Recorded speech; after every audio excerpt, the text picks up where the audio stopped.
Section 2. And he it further enacted, that the right-of-way through the public lands be, and the same is hereby granted to said company for the construction of said railroad and telegraph line, and the right, power, and authority is hereby given to said company to take from the public lands adjacent to the line of said road, earth, stone, timber, and other materials, for the construction thereof. Said right-of-way is granted to said railroad to the extent of 200 feet in width on each side of said railroad, where it may pass over the public lands, including all necessary grounds for stations, buildings, workshops, and depots, machine shops, switches, side tracks, turntables, and water stations. The United States shall extinguish as rapidly as may be the Indian titles to all lands falling under the operation of this act and required for the said right-of-way and grants hereinafter made. Section 3. And be it further enacted that there be and is hereby granted to the said company for the purpose of aiding in the construction of said railroad and telegraph line, and to secure the safe and speedy transportation of the mails, troops, munitions of war, and public stores thereon, every alternate section of public land, designated by odd numbers, to the amount of 5 alternate sections per mile on each side of said railroad, on the line thereof, and within the limits often miles on each side of said road. Not sold, reserved, or otherwise disposed of by the United States, and to which a preemption or homestead claim may not have attached, at the time the line of said road is definitely fixed, provided that all mineral lands shall be excepted from the operation of this act, but where the same shall contain timber, the timber thereon is hereby granted to said company, and all such lands, so granted by this section, which shall not be sold or disposed of by said company within 3 years after the entire road shall have been completed, shall be subject to settlement and preemption, like other lands, at a price not exceeding $1.25 per acre, to be paid to said company. Section 4.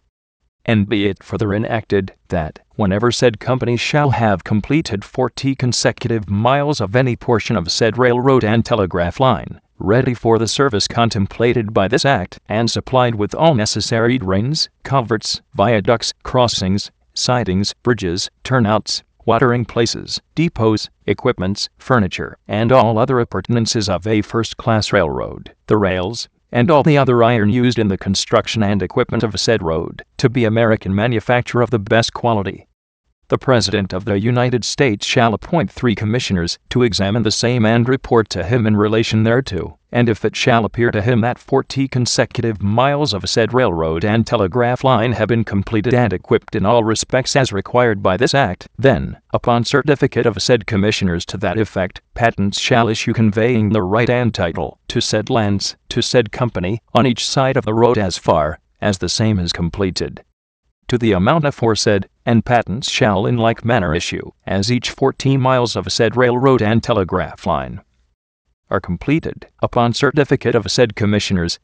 Any vacancies occurring in said Board of Commissioners by death, resignation, or otherwise, shall be filled by the President of the United States, provided, however, that such commissioners shall be appointed by the President of the United States, unless there shall be presented to him a statement, verified on oath by the President of said company, that such 40 miles have been completed, in the manner required by this act, and setting forth with certainty the points where such 40 miles begin, and where the same end, which oath shall be taken before a judge of a court of record. Section 5. And be it further enacted that, for the purposes herein mentioned, the Secretary of the Treasury shall, upon the certificate in writing of said commissioners of the completion and equipment of 40 consecutive miles of said railroad and telegraph, in accordance with the provisions of this act, issue to said company bonds of the United States of $1,000 each, payable in 30 years after date,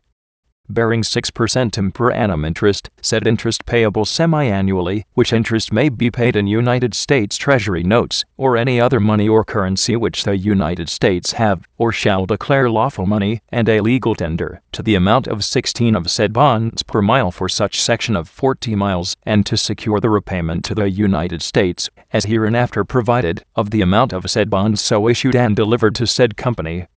together with all interest thereon which shall have been paid by the United States. The issue of said bonds and delivery to the company shall ipso facto constitute a first mortgage on the whole line of the railroad, and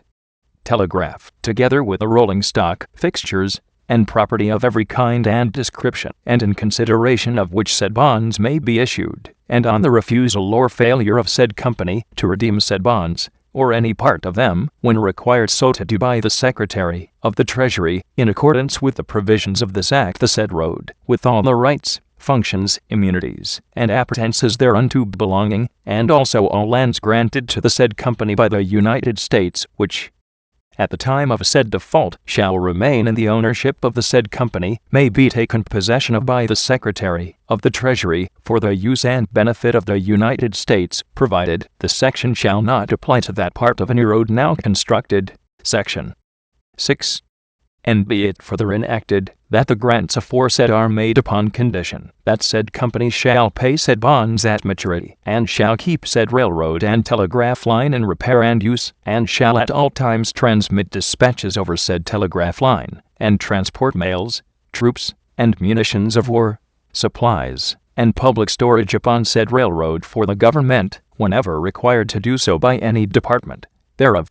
and that the government shall at all times have the preference in the use of the same for all the purposes aforesaid, at fair and reasonable rates of compensation, not to exceed the amounts paid by private parties for the same kind of service, wink, and all compensation for services rendered for the government shall be applied to the payment of said bonds and interest until the whole amount is fully paid. Said company may also pay the United States, wholly or in part, in the same or other bonds, Treasury notes, or other evidences of debt against the United States, to be allowed at par, and after said road is completed, until said bonds and interest are paid, at least 5% of the net earnings of said road shall also be annually applied to the payment thereof. Section 7.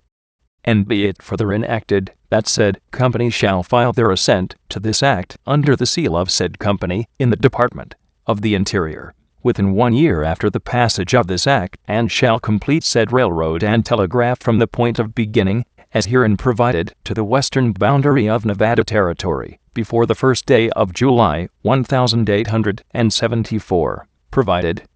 that within 2 years after the passage of this act said company shall designate the general route of said road, as near as may be, and shall file a map of the same in the Department of the Interior, whereupon the Secretary of the Interior shall cause the lands within 15 miles of said designated route, or routes to be withdrawn from preemption, private entry, and sale, and when any portion of said route shall be finally located,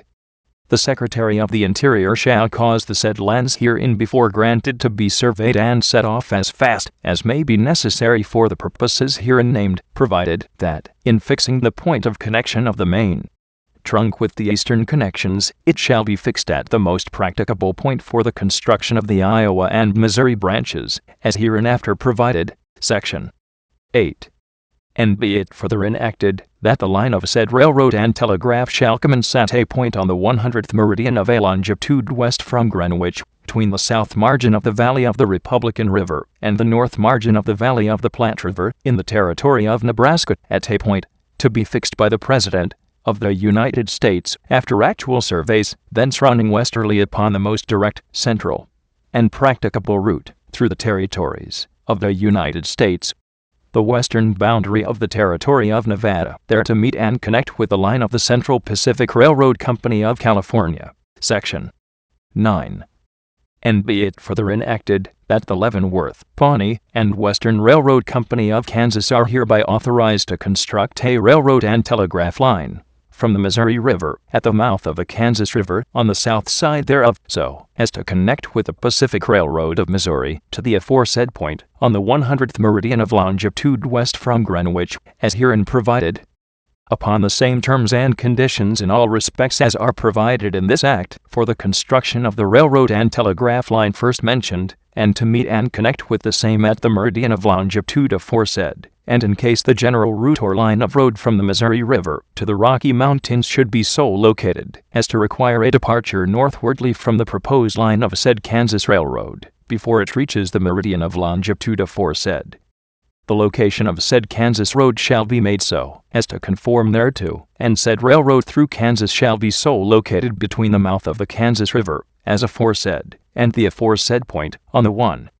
100th meridian of longitude, that the several railroads from Missouri and Iowa, herein authorized to connect with the same, can make connection within the limits prescribed in this act, provided the same can be done without deviating from the general direction of the whole line, to the Pacific coast. The route in Kansas, west of the meridian of Fort Riley, to the aforesaid point, on the 100th meridian of longitude, to be subject to the approval of the President of the United States, and to be determined by him on actual survey. And said Kansas Company may proceed to build said railroad to the aforesaid point, on the 100th meridian of longitude west from Greenwich, in the territory of Nebraska. The Central Pacific Railroad Company of California, a corporation existing under the laws of the state of California, are hereby authorized to construct a railroad and telegraph line from the Pacific coast, at or near San Francisco, or the navigable waters of the Sacramento River, to the eastern boundary of California, upon the same terms and conditions, in all respects, as are contained in this act, for the construction of said railroad and telegraph line first mentioned, and to meet and connect with the first mentioned railroad and telegraph line, on the eastern boundary of California. Each of said companies shall file their acceptance of the conditions of this act in the Department of the Interior, within 6 months after the passage of this act.